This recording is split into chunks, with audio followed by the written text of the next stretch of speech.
guys, Tighebo here. We're back with more Expect the Unexpected by Arctic Vulpix. And last time we left off, everyone found out from Heidi that Puppet is responsible for what happened to Mangled.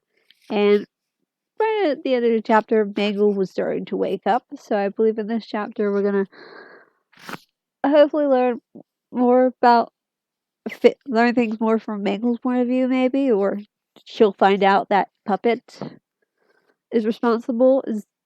So yeah, let's just get right on into this so I don't accidentally spoil anything. So if you want to follow along, chapter link is in the description below as always. Now let's get started. Chapter 33, Forgiveness. The first thing Mangle saw when she woke up was static, her processor coming online before her yellow eyes did. Everything hurt. It made her want to scream. She couldn't tell what exactly was hurting, nor could she remember what happened as her mind slowly rebooted. Max, can you hear me? That was Heidi. Why did she sound so sad, though? Did the others kill the night guard? Was that why Heidi sounded strange? It was night 6 after all. Mangle's train of thought derailed as memories, very bad memories, from earlier came flooding into her mind. Kids. Children. It happened again. That's why everything felt wrong and she hurt all over. Mangle sorted through what she remembered from the night. There were a few missing pieces, like the memory files were corrupted, but she remembered kids taking her apart. She always tried to keeping herself from going further, but pushed on. And Puppet came in and told them to stop. When they left, disappointed, he told her that the night guard had told the kids to do it.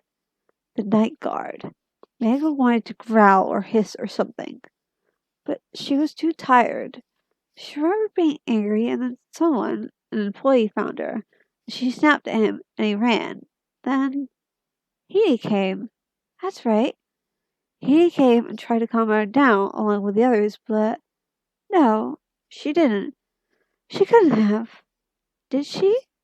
Did she try to hurt Heidi? What was she thinking? Mangle, you have to wake up now, Heidi said again, almost pleadingly, which was strange coming from her. Heidi never pleaded, but Mangle didn't want to get up. She was too guilty. Maybe he should just leave her be, or better yet, take her apart the rest of the way. Already halfway there, so she guessed that was a start. Then the night guard came, and the game began, and the others had asked earlier if she wanted to help them now. She agreed, but couldn't tell them why she wanted the guard dead, since she couldn't talk, nor could she use the whiteboard anymore. Then she was hunting. It was fun. She stalked the night guard. It was funny when Ruby got the others with her pranks. That was fine, though. Less people in the way. Let her pray taking out the competitors, and then Mangle would get her all to herself. But wait, Heidi helped the night guard. She was helping the person who hurt her. He betrayed her. She wasn't her friend. She wasn't her friend. It was a lie. Heidi was a liar. But still, Mangle didn't really want to hurt the mechanic, so she didn't go after her, instead focusing on Ruby. After a while, Mangle got annoyed with the night guard's escape and hated Ruby even more. Then she almost killed her. She almost killed Ruby. She almost killed again. No, what was she thinking? She hadn't wanted to kill again after meeting Heidi, but she was going to. But Ruby hurt her. Mangle let out a strangled static moan that sounded vaguely like a sob and opened her one eye. She kept the eye that was in her second endo head closed. The first thing she saw was Heidi in front of her, with her glasses on and a concerned expression. Suddenly, the mechanic smiled softly. Right, Max? She sighed and reached out to pat Mangle on the head. However, Mangle jerked backwards in horror and slipped off the table she was on. She hit the floor with a painful clatter and cried out with a pained screech. Max? he said in worry, and quickly came around the other side. Behind her, Mangle saw Freddie grab Ruby's shoulder to keep her from falling the mechanic. Mangle, what's wrong? Edie asked, besides the obvious. Mangle tried to look around for the other toys and soon found them standing away nervously. Shut up, Toby, Edie snapped. Mangle, Max, it's okay. Everything is okay. No, it wasn't okay, she wanted to yell, to scream. I tried to kill again. Stay away. Somehow, it was like Edie could read her mind. Max, I'm fine. Everyone is okay. Ruby won. The game's over. You're gonna be okay. She hurt me, Mangle wanted to say, and awkwardly scooted her twisted body away from Ruby and a bit further from Edie. Instead, she simply looked away and shut her eyes. Mangle. Edie's voice was still soft, but somehow serious. This wasn't Ruby's fault. I'm not sure what Mari told you, but she didn't tell those kids to hurt you. Mangle wasn't sure if she should believe Edie. The puppet had never lied to them before. Had he? However, Mangle wanted to believe Edie more than she wanted to believe Puppet. It hurt, though. Why would he do that? Max couldn't help but let out an overwearied sob and whimpered. I'm so sorry, she wanted to cry. I tried to kill again. I'm sorry. You'll never forgive me for doing this again. Mangle, please come here, Edie asked. Mangle shook both her heads fervently. She's not mad at you, Mangle, Toy Chica assured. I'm not, honest, Edie said. And Ruby isn't either, right? She looked to the night guard questioningly. Ruby actually glared at her. You're kidding, right? I'm buddies with the bots who try to kill me. Rugged Fox. She shrugged.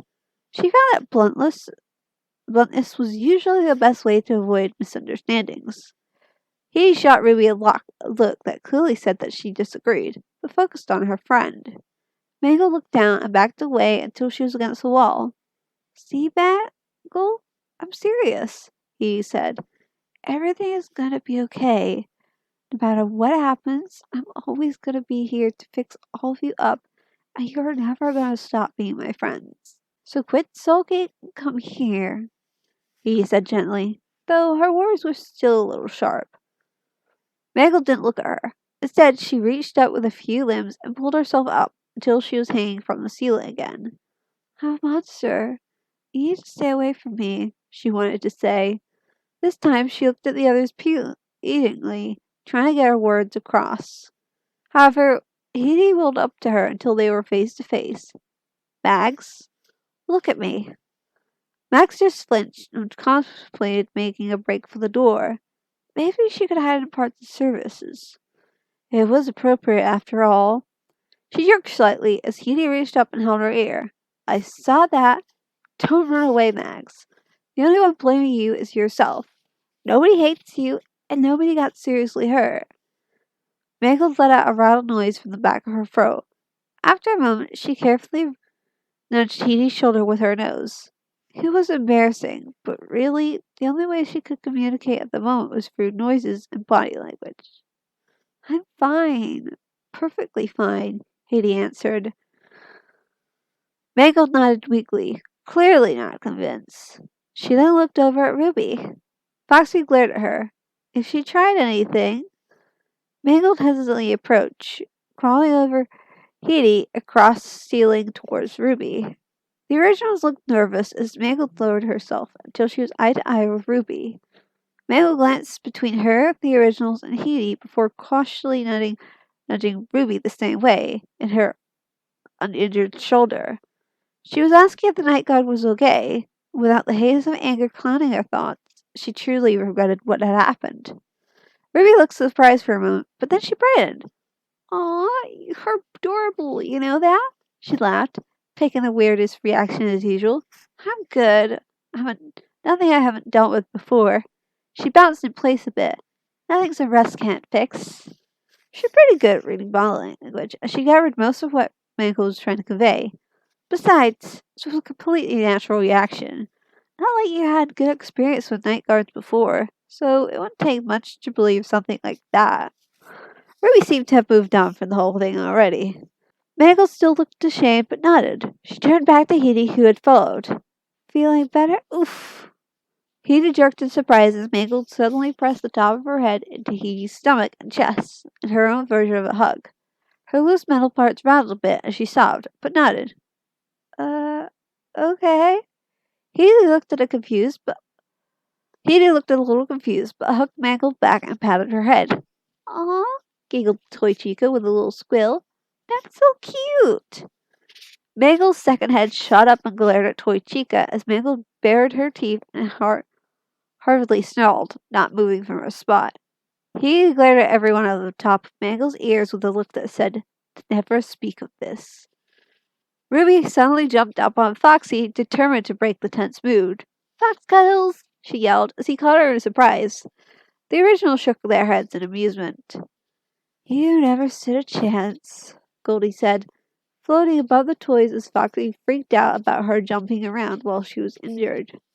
And that's the end of chapter 43. That seemed a little short. Not much happened, I guess, besides Mangle learning the truth and being cute and adorable. And Ruby just being herself. There's a reason why I love Ruby. This is like one of many. I just love her so much. Like, when it comes to original characters that people have done, I tend not to remember them, but Ruby is like one of the characters that I remember, and I just love her so much. She's so great. Edie's okay, but she's not like, I guess she's like more conserved. Is that the right word? She's like, she's not as loud as and boisterous as Ruby is. So she doesn't take like she doesn't I don't really get her in my thoughts mostly with her, if that makes sense. Then again, my other favorite character is like nothing at all like Ruby, but I love her too. And but yeah. So anyway, I hope you enjoyed this chapter. If you did, leave a like. Go leave a review. You don't need an account. It just means the author cannot respond, but go leave the author some love. Go, go, go, go, go. Come on, go, shoot, shoot. Go leave love. They wrote this, not me. I'm just reading it.